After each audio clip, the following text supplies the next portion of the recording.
So again, ang atin pong lesson for tonight ay ang number 4, mga bagong kasanayan, new habits. So ano ba mga layunin ng atin pong pag-aaralan for tonight? Ang una po, isalarawan kung ano ang kinasanayan. Ang ikalawa naman po, magkaroon ng tamang pananaw kung ano ang nararapat na maging kagawiang espiritual. Ikatlo, magpasimulang magsanay ng mga dapat na kagawian bilang Kristiyano. At ikaapat, iukol ang buhay sa pagdidisiplina sa sarili upang maging makadiyos sa pamamagitan ng positibong kinagawian. Kasi kung atin pong iisipin, marami tayong nakasanayan, naging habit na hindi magaganda nung tayo po ay wala pa sa Panginoon. Ngayon na tayo po ay nasa Kanya na, kailangan magsanay tayo ng mga bagong habits. Okay? At meron po ako nabasa na ganito it will take at least 3 weeks or 21 days para maalis yung bad habit natin. And another 21 days or 3 weeks para naman po makapag-develop tayo, makapag-create tayo ng new positive habits. So medyo ika nga may proseso talaga. Ang paglago po ay hindi talaga automatic yan. Hindi porket ikaw ay nakakilala na sa Diyos ngayon, automatiko marami ka na kagad alam. Okay, na nag-grow ka na kagad spiritually. Hindi po. Hindi po yan automatic. Hindi po rin ito kusang darating sa atin. May process po tayong pagdaraanan. For example po, lumalaki ba ang mga muscles ng isang tao kahit na wala siyang ginagawa? Siyempre, hindi, di ba? So, kung ito talaga ang gusto niyang mangyari, lumaki ang mga muscles niya, kinakailangan niyang dumaan sa seryosong pag-e-exercise, pag-lift ng weights. Kinakailangan niyang disiplinahin at sanayin ang kanyang sarili at magkaroon ng bagong kasanayan or habits upang siya po ay lumago. Now, ang question po, nasasagutin din naman po ng verses sa Bible. Una, ano ang dapat na pagsasanay na iyong ginagawa? At karugtong po nito, bakit kinakailangan mong sanayin ang iyong sarili na maging makadiyos? Doon po sa aklat ng unang Timoteo, Kabanatang 4, mga talatang 7 at 8, ganito po ang mababasa natin. Huwag mong pag-aksayahan ng panahon ang mga walang kabuluhang alamat na sabi-sabi lang ng matatanda. Sa halip, sanayin mo sa kabanalan ang sarili mo. Sapagkat kung may mabuting naidudulot ang pagsasanay natin sa katawan, may mas mabuting maidudulot ang pagsasanay sa kabanalan sa lahat ng bagay. Hindi lang sa buhay na ito, kundi maging sa buhay na darating. Mga susunod na tanong, ano ang mga nagaganap sa isang paligsahan ng takbuhan? I'm sure lahat tayo naka-witness na, no? Nung kumbaga ay marathon o kaya yung mga karera sa takbuhan. Paano dapat tumakbo ang isang manlalaro? Paano niya dapat pinaghahandaan ito? Ano ang gantimpala sa sinumang mananalo sa tunggaliang ito? Ano ang sinabi ni Pablo na dapat gawin ng Kristiyano upang hindi ma-disqualify sa pakikipaglaban sa buhay? Dahil tatandaan po natin bilang Kristiyano tayo po ay nasa isang takbuhin at tayo po ay nasa isang labanan din. Labanang espiritual yan, takbuhing espiritual. Doon po sa ikalawang Pedro, kabanatang 1, mga talatang 5 hanggang 9, ganito po ang nakasulat, pakinggan niyo pong mabuti. Dahil dito, pagsikapan niyong maidagdag sa pananampalataya niyo ang kabutihang asal. Sa kabutihang asal, ang kaalaman. Sa kaalaman, ang pagpipigil sa sarili. Sa pagpipigil sa sarili, ang pagtitiis. Sa pagtitiis, ang kabanalan. Sa kabanalan, ang pag-ibig sa mga kapatid kay Kristo. At sa pag-ibig sa mga kapatid kay Kristo, ang pag-ibig sa lahat. Sapagkat kung ang mga katangiang ito ay nasa inyo at lumalago, nagiging makabuluhan at kapakipakinabang ang pagkakakilala nyo sa ating Panginoong Hesukristo. Ngunit, sa verse 9, ang mga nagkukulang sa mga katangiang ito ay mga bulag sa katotohanan. Nakalimutan na nilang nilinis na sila ng Diyos sa dati nilang mga kasalanan. Maaring mahabang panahon kang namuhay na labag sa kalooban ng Diyos at hindi mo kinasanayan ang mamuhay na masunurin sa Kanya. Nahihirapan kang bigyang kaluguran ng Diyos sapagkat nakasaad nga po sa Efeso chapter 4 verses 17 to 19 na una, hindi mo nakikita ang pangangailangang parangalan ang Diyos. At ikalawa, nakatuon ang iyong isipan sa mga walang kabuluhang mga bagay. Maliban pa sa kawalan ng kaalaman sa kung ano ang makapagbibigay karangalan sa Diyos, wala kang sariling kakayahan upang gawin ang tama. We cannot do anything apart from Christ. Subalit, ngayong nauunawaan mo na ang iyong buhay ay pagmamay-ari na ng Diyos, maaari ka nang makapamuhay para sa Kanya. Praise God. Maaari mo nang bigyan ng parangal ang Diyos sa iyong buhay. So, parangalan mo ang Diyos. Sa Filipos chapter 2 verse 12, it is written, mga minamahal, kung paanong lagi niyo akong sinusunod noong magkakasama pa tayo, lalo sana kayong maging masunurin kahit ngayong malayo na ako sa inyo. Sikapin niyong ipamuhay ang kaligtasang tinanggap niyo at gawin niyo ito ng may takot at paggalang sa Diyos. Ito po ay aklat na sinulat po ni Pablo sa mga Kristiyano po sa Philippi. Ano po? At doon naman po sa aklat ng Roma, isinulat din ni Apostol Pablo sa chapter 12 verses 1 and 2, ang sabi niya, kaya nga mga kapatid, nakikiusap ako sa inyo alang-alang sa maraming pagkakataong kinaawaan tayo ng Diyos. Ibigay niyo sa Kanya ang inyong mga sarili bilang mga handog na buhay, banal at kalugod-lugod sa Kanya. Ito ang tunay na pagsamba sa Kanya. Huwag ninyong tularan ang mga pag-uugali ng mga tao sa mundong ito. Hayaan niyong baguhin kayo ng Diyos sa pamamagitan ng pagbabago ng inyong mga isip. Ito po yung tinatawag na repentance in English. Para malaman niyo ang kalooban ng Diyos, kung ano ang mabuti, ganap at kalugod-lugod sa kanyang paningin. So kumikilos sa iyo ang Diyos upang mamuhay ka ayon sa kanyang purpose. Kung patuloy mong isusuko sa Diyos ang iyong buhay, kapatid, mapaparangalan mo siya. Kinakailangan hingin mo ang tulong ng Diyos, ng Holy Spirit sa bawat decision na iyong gagawin kung gusto mong maparangalan siya. Kaya kinakailangan mong magkaroon ng mga bagong kasanayan or habits na makakatulong sa iyong paglagong espiritual. So magsanay na maging makadiyos. Sa unang aklat po ng Timoteo chapter 4 verses 7 and 8, nabasa na natin to kanina pero papasadahan po natin uli. Huwag mong pag-aksayahan ng panahon ng mga walang kabuluhang alamat na sabi-sabi lang ng matatanda. Sa halip, sanayin mo sa kabanalan ang iyong sarili. Sapagkat kung may mabuting naidudulot ang pagsasanay natin sa katawan, may mas mabuting may dudulot ang pagsasanay sa kabanalan sa lahat ng bagay. Hindi lang sa buhay na ito, kundi maging sa buhay na darating. Sinasabi po sa Bible na dapat po nating sanayin ang ating sarili na maging makadiyos. Ang ibig pong sabihin, ito ay hindi basta na lang nakukuha o dumarating. Sa totoo lang, ikaw ay matuwid na dahil sa kapatawarang natanggap mo kay Kristo. Subalit dahil marami ka pa ring mga maling nakasanayan sa iyong buhay, kinakailangan mong sanayin ang iyong sarili na gumawa ng tama at nakalulugod sa Diyos. Kailangan ngayon po dito ng disiplina. Para mas maunawaan po natin ito, kunin natin ang halimbawang nakasanayan mong gamitin sa pagsusulat. I don't know, ako po right-handed eh. Pero most likely, mas marami sa atin ang right-handed. Bihira lang po yung left-handed. Ang nanay ko nakakatuwa kasi left and right siya eh. Ambidextrous siya eh.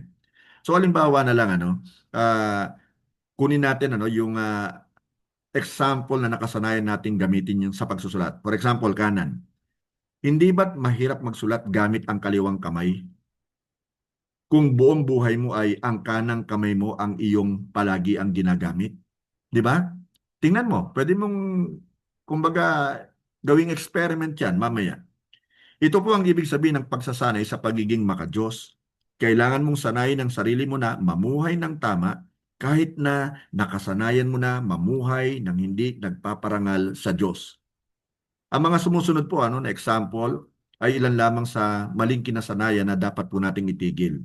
Okay, una, yung mga pamahiin. Kadalasan po yung mga matatanda, yung mga sinauna, mga lolo't lola natin, sila po yung lumaki na mapamahiin. Pero sa totoo lamang po, marami sa mga pamahiin ito, o sabihin na natin almost all of them, ay mali. Di ba? Ang ikalawa po, yung pagsuway o pagre-rebelde po laban sa Diyos. Kung nakasanayan na po natin yan, na nagka-curse tayo, di ba? At kumbaga, nandoon talaga yung hindi natin ginagawa yung alam natin na mabuti, kung hindi yung masama, dapat po nating alisin na yan. Okay. Ikatlo, mga ginagawa o paniniwalang salungat po sa Bible. Makasalanang gawi at kinasanayan is another thing. So, ang positibong pagsasanay po ay makakatulong sa ating paglago. Kaya unawain po natin ang ating mga kinagawian o habits Ang mga kinagawian po o habits ay ang pag-uugaling nabuo dahil po sa paulit-ulit na paggawa ng isang bagay at kung ikaw ay nahihirapan ng iwaksi ito, kung paano ka magsalita, kung paano ka kumilos o umasal, ngayon ay bunga ng mga bagay na nakasanayan mo na. Kung paanong mga ito ay importante sa bata habang siya ay lumalaki, ganun din po sa atin bilang Kristiyano. Kung wala ang mga kasanayang ito, well, mahihirapan po tayong lumago ayon po sa kalooban ng Diyos. Kailangan maging intentional po tayo dito. Kailangan talaga we will put our body under subjection para matalikdan na po natin yung mga maling kinasanayan po natin. So, anumang kinaugalian ay nagmumula sa pagnanasa, sa desire.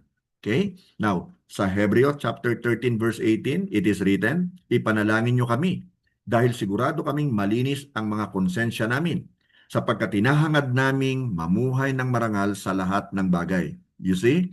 Sapagkat hinahangad naming mamuhay ng marangal sa lahat ng bagay. So ang kinagawian ay nagsisimula po sa hangaring isagawa ang isang bagay. Mahihirapan kang isagawa ang isang bagay na hindi mo gusto. Tama? Bago maging kagawian ang pagiging makadiyos, kinakailangang nasain mo muna ito. Now, ang kinaugalian ay dahan-dahang naghuhubog ng disiplina. Doon po sa aklat ng Unang Korinto, chapter 9, verses 26 and 27. Mababasa po natin. Kaya nga may layunin at direksyon ang aking pagtakbo. Again, si Apostle Paul po ang nagsasalita rito. Inahalin tulad niya naman po, actually, ang kanyang buhay, Kristiyano, ang kanyang journey sa isang pagtakbo.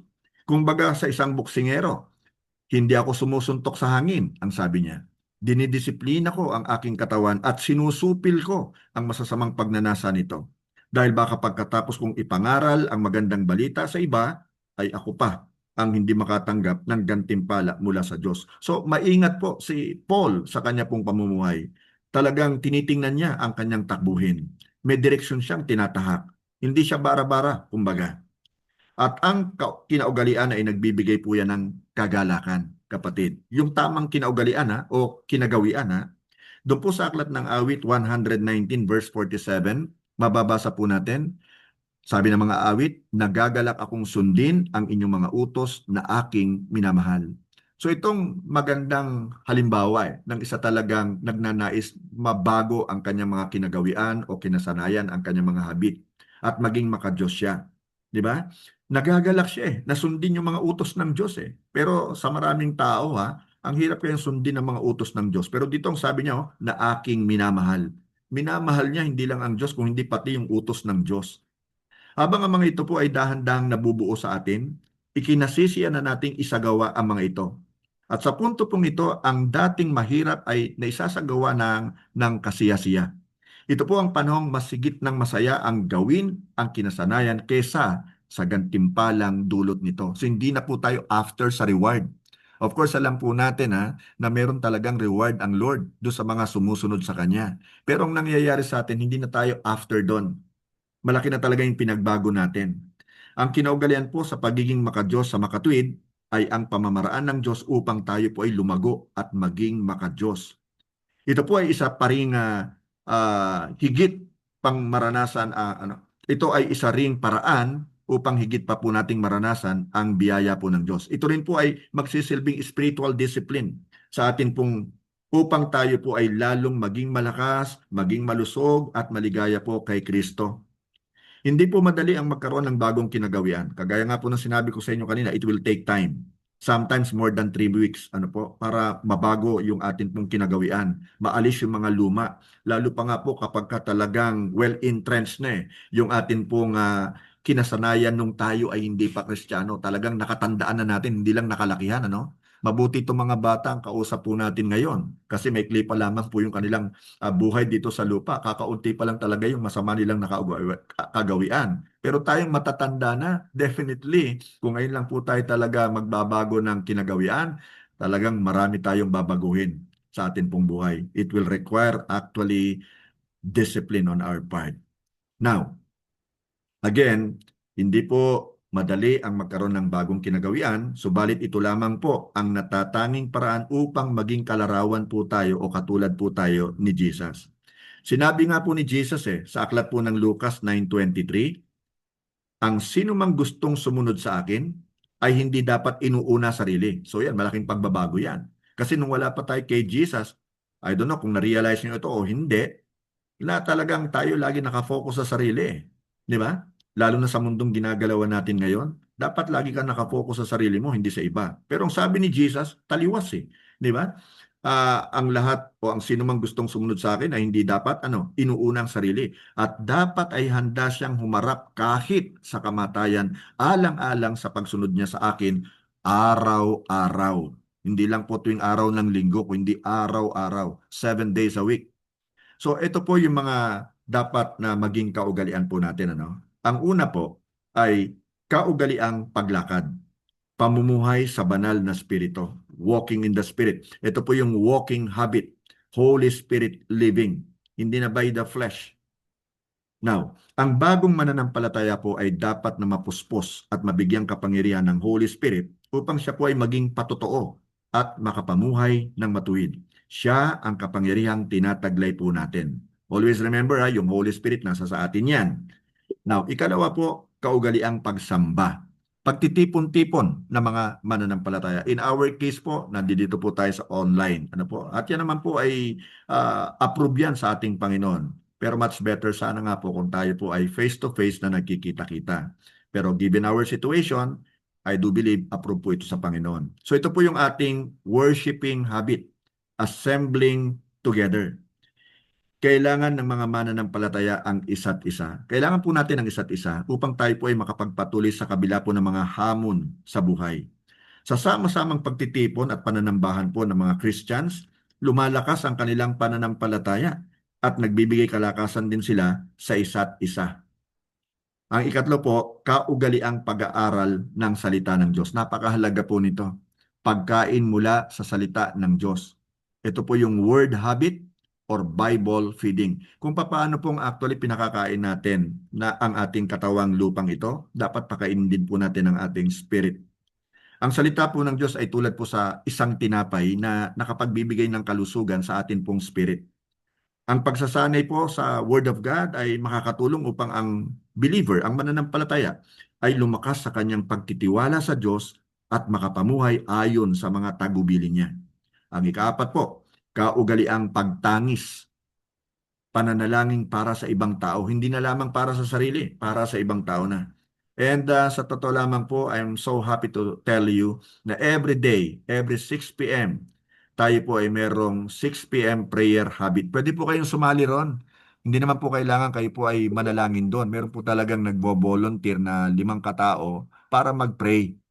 Yung opening prayer yung isa, yung tatlo naman ay di kung ano ang ilagay ng Panginoon sa kanilang mga puso at isip, at yung ikalima na magpe-pray ay para sa closing prayer. It will only take po mga 30 minutes or less sa prayer na yan. Pero malaki po ang may tutulong nito sa atin kasi nagpe-pray tayo hindi na lamang po para sa ating sariling pangangailangan, kagustuhan, kung hindi para sa pangangailangan at ikabubuti po ng iba. So ang panalangin po ay maihahalin tulad sa spiritual na paghinga. Lahat naman tayo humihinga, no? Dahil kung hindi tayo humihinga, patay na tayo, no? Yan. So doon po actually inihahalin tulad ang prayer.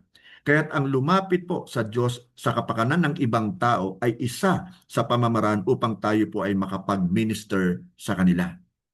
Maging blessing din po tayo sa kanila. At ang ikalima po, kaugaliang pagbabahagi ng mabuting balita. Pagbabahagi sa iba. Ito po yung witnessing habit, testifying to others. Ang bawat Kristiyano po ay may tungkuling ipamalita o ibahagi ang kaligtasang ginawa po ni Kristo para sa lahat ng tao. Hindi lang naman kasi tayo ang concern ng Diyos Hindi lang naman tayong mahal niya. Mahal niya po ang lahat ng tao. Mahal niya ang lahat ng makasalanan. Ngayon, kailangan pong magamit tayo at magpagamit po tayo sa Diyos para makakilala po ang ibang tao. Masabi natin yung testimony natin. Paano ba tayo binago ng Diyos? Di ba? Paano ba tayo niligtas ng Diyos? Kasi ito po ay makakatulong sa kanila na makilala ang Panginoon at lumago din sa kanilang pananampalataya sa Diyos. Ang ika-6 po, kaugaliang pangangasiwa, pagbibigay. Ito po yung wealth habit, stewardship, and giving. Sa pamamagitan po ng pagbibigay, dito po nasusubok ang pagpapasako po natin sa Diyos. Di ba? Kapag ka tayo po'y open na yung hand natin, yung palms natin, sa pagbibigay sa mga taong nangangailangan, masasabi po natin na talagang tayo po ay naghahangad na lumago sa ating Panginoon. Now, tandaan po natin mabuti ang mga ito ha. Ang una po, magagawa natin ang lahat ng bagay sa pamamagitan po ni Kristo. Tandaan niyo yan. Yan po ay nakasulat po sa Filipos chapter 4 verse 13. Ang lahat ng ito'y magagawa ko, sabi ni Paul, dahil sa lakas na kaloob sa akin ni Kristo, I can do all things through Christ who strengthens me. Hindi po madaling parangalan ng Diyos at gawin ang mga kinagawian. Ito po'y dahil sa pipilitin mong ibahin ang iyong ipinamuhay mula sa dati munang kinasanayan. Ganun pa man po, ipinangako po ng Diyos na ikaw ay kanyang bibigyan ng lakas. Magagawa mo ang lahat ng kagawiang ito dahil sa pupunuin ka ng Diyos ng lakas na iyong kakailanganin. Ikalawa po, ang kalakasan niya ay ganap sa ating kahinaan. Sa ikalawang Korinto po, chapter 12 verse 9, I love this verse. Sa first part lang po, ngunit sinabi ng Panginoon sa akin, sapat na sa iyo ang aking biyaya dahil ang kapangyarihan ko'y nakikita sa iyong kahinaan. Praise God. Pinaalala po ng Bible na ang biyaya o grace po ng Diyos ay sapat sa atin pong kahinaan. Makatitsak ka ng tulong mula sa Diyos lalo na sa panahon ng iyong kahinaan. Ikatlo po, kasama natin ang Diyos. Huwag mo nang pagdudahan niyan, kapatid. Maging sa sandaling ito, kasama natin ang Diyos. Kahit nag-iisa ka, kung saan ka man naroroon ngayon, kasama mo ang Diyos. Ba't kanya sinasamahan? Kasi mahal ka niya eh. Siya yung nangako na hindi kanya iwanan, hindi kanya pababayaan eh. So, ipalagay na natin sa ating loob na tayo po ay sinasamahan ng Diyos. Ano man po yung ating situation sa ngayon. Doon nga po sa aklat ng Isaiah chapter 41 verse 10, it is written, huwag kang mangamba dahil ako ang Diyos mo. Palalakasin kita at tutulungan. Iingatan kita sa pamamagitan ng aking kapangyarihan na siya ring makapagliligtas sa iyo. What a statement, what a declaration, what a promise from the Lord, kapatid. Kasama natin siya. So huwag kang panghihinaan ng loob. May mga panahon na ikaw ay mabibigo sa mga makikitang pagbabagong nagaganap sa iyong buhay. Maring ma-frustrate ka, maring ma-discourage ka na, maring gusto mo nang umayaw o tumigil. Subalit, ang spiritual na paglago ay hindi po 100-meter dash na race. Ito po ay tulad ng isang marathon. Nangangailangan ito ng pagtitiis habang tinatahak natin ito hanggang sa makarating po tayo sa finish line where Jesus will meet us with open arms telling us na, well done, my good and faithful servant. You have been entrusted with little, now I will entrust you with much. Welcome to the joy of your master. Ang sarap pong pakinggan yan, kapatid. At yan ang gusto kong marinig mula po sa bibig ng ating Panginoon, na siya ay natutuwa na ako'y makita niya at my finish line. Kailan man po dumating yon. So dapat paghandaan natin yon. Dapat talaga magbago tayo ng ating mga kinasasanayan. At tandaan po natin, ang ikaapat po, kasama natin ang ibang Kristiyano sa takbuhin ito. Kapatid, hindi ka nag-iisa. Kaya tayo naririto ngayon, nagtutulungan tayo eh. Nagpapaalalahanan tayo. Hindi ko alam kung ano po situation nyo ngayon. Marami yung nakakasalubong natin, nakakausap natin, ang akala natin, they're okay. Nakangiti sila, parang wala silang problema. But deep inside, yung pala, they are in pain, they are hurting. And I remember actually, etong anak ng Kristiyanong si Kim Atienza, yung kanyang anak na babae, 19 years old. Kanina nga po, pinanonood ko yung kanyang TikTok nanin. Ang galing magsalita. Very eloquent speaker. Malayo ang mararating ng batang ito, but she committed suicide. Di ba? So nakakalungkot na yung isang buhay na wala ng ganun na lamang. And considering na ang kanyang tatay ay isang professed Christian. Kapatid, kaya kailangan natin ng isa't isa. Para nang sa ganun ay matsak natin na we are in the right place, on the right track, na tayo ay talagang nasa Panginoon. Doon nga po sa aklat ng Hebreo chapter 10 verse 24, pakinggan niyo po ito nakasulat. At sikapin nating mahikayat ang isa't isa sa pagmamahalan at sa paggawa ng kabutihan. Yun ang kagandahan po sa samahan ng mga Kristiyano. Marami po tayong mga fraternities na maaaring kilala, ano po, at nagsasabi, we are a brotherhood. Di ba? Pero sa totoo lang, bago ka makapasok doon, pahihirapan ka muna eh. Magkakaroon ka muna ng initiation eh, di ba? Naalala ko nung ako'y high school pa lamang sa FEU noon, ay marami talagang nag-aano sa akin, na tawag dito, nagre-recruit sa akin to be one of them. Pero tinanggihan ko lahat yon. Kasi alam ko yung hindi magandang idudulot nitong samahan na ito sa akin eh. Considering na ang tawag nila ay brotherhood. Pero ito ang tunay na brotherhood, brotherhood of the believers, of the saints, na nagpapalakasan talaga, nagtutulungan talaga, may malasakit sa isa't isa. Tayo po, mga kapatid, ay napapaligiran ng kapwa Kristiyano na tulad din nating tinatahak ang daan tungo po sa pagiging kalarawan ni Jesus. Kailangan po natin sila higit pa sa pangangailangan nila sa atin. Makipagtulungan po tayo sa kanila at ikayatin ang isa't isa na sama-samang lumago tungo po kay Kristo Jesus. Yun po ang ating nasain, kapatid. Hanapin natin yung brotherly love amongst Christian, yung fellowship amongst believer. Actually, last Thursday po ay nagpunta po kami sa Mahabang Parang. Supposedly, yun po ay meeting fellowship po ng ushering. Pero may mga baguhan nga po kasi dumadalo ngayon at sila po yung nagpahayag ng kagustuhan na mapabilang din po sa ushering ministry. Ang dami po namin, siguro mga nasa 30 po kami. At ang saya. Karamihan po doon bago yung mga, kumbaga may tuturing na bisita lamang sila, no? Pero nagpahayag sila ng kanilang kagalakan po ano, doon sa fellowship. At nakita nila na sila po'y welcome doon sa gawain. Sila po'y marami na rin pinuntahan, yung iba sa kanila na nagpapatotoo. Pero nakita nila actually yung pagmamalasakit at yung pagtanggap sa kanila na nakikita nilang buong puso. At kaninang umaga, nabalitaan ko, kasi kami po yung nasa Cavite, nabalitaan ko po na meron sila mga bagong kasama dahil sa kanilang naramdaman nung gabi ng Thursday, pero nakadalo na rin po sila ng Sundays, ano? Pero nung gabing yun, naramdaman talaga nila yung kagandahan nito. Marami sa kanila may sakit. Marami sa kanila nagpapatotoo, umiyak po sila, pero naramdaman nila, natanggap po sila, welcome talaga sila sa family of God.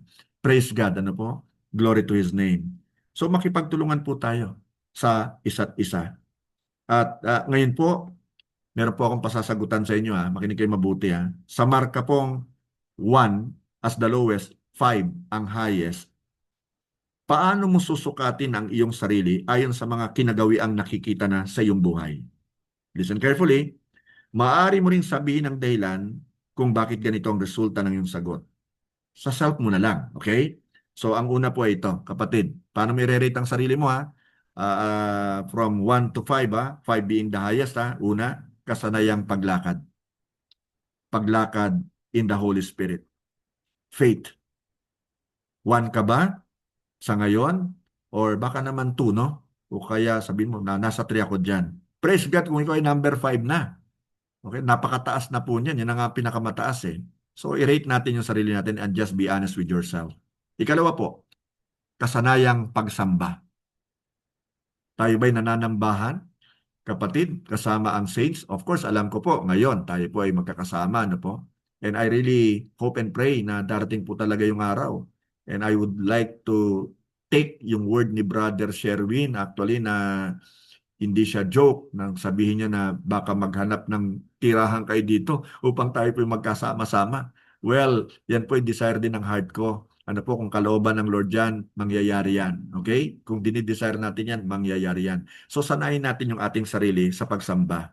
Kahit kayo lamang na naririyan sa inyong mga tahanan, ano po, manambahan tayo sa Panginoon. Dapat nga po yung worship maging lifestyle natin yan eh. Di ba? Now, ikatlo po, i-rate mo yung sarili mo from 1 to 5, 5 being the highest, kasanayang pagtangis. Yung bang pag-intercede on behalf of these people, yung people in our government, o kaya sa ating community, sa ating city, o maging sa mga kamag-anak natin na malayo sa atin. Ipag-intercede po natin sila. Hindi natin alam kung anong pinagdadaanan nila. And number 4, kasanayang pag-aaral ng Biblia. Give yourself time. Make time in reading and studying the Word of God. Kailangan mo yan. Sa pagbabasa po natin ng Bible, ang Diyos po ang nakikipag-usap sa atin. As we pray naman, actually, we talk to God. Okay? Rate yourself. Number 5, kasanayang pagbabahagi kay Kristo. Medyo matagal-tagal na po tayo nag-aaral, Ano po, I presume baka or assume baka may more than 1 year na, ano po, yung family ni Brother Sherwin. Pero nagagawa na po ba nating i-share ang Panginoong Hesukristo sa mga kaibigan natin? I suppose, ano, huwag tayong mapapagod na mag-share po ng word ng Panginoon because God's word gives life. Okay? To those who are lifeless. At ika-anim po, kasanayang pagbibigay. Tayo ba ay bukas ang palad sa pagbibigay? O tayo ay tikom pa rin ang ating palad sa pagtulong sa ating kapwa? Now, mula po sa iyong mga sagot, alamin kung ano sa mga ito ang nakakuha ng mababang resulta. Magsimula kang gumawa ng personal at practical na hakbangin kung paano ka uunlad sa kasanayang ito. Magsimula sa maliit na hakbang, subalit gawin mo itong tuloy-tuloy. Huwag kang titigil. Tuloy-tuloy lang, di ba? Huwag mong biglain. Isang malaking hakbang, wag. Hindi, hinay-hinay ka lang para mas makita mo yung progress mo at hindi ka naman kumbaga mabigla, ano? Maaring sa pagkakataong ito ay kailangan mo ng tulong. Pag mababa yung marka mo, humanap ka ng isang tao na kinakikitaan mo ng discipline at mag-consult ka sa kanya kung paano siya lumago sa mga kinagawiang ito. Maaari siyang makatulong sa iyo upang may pamuhay mo ang kasanayang makakatulong sa iyong pagbabago, maging sa iyong paglago. Okay? Meron po ba tayong natutunan mga kapatid sa ating ginawang pag-aaral? I sincerely hope so, kapatid.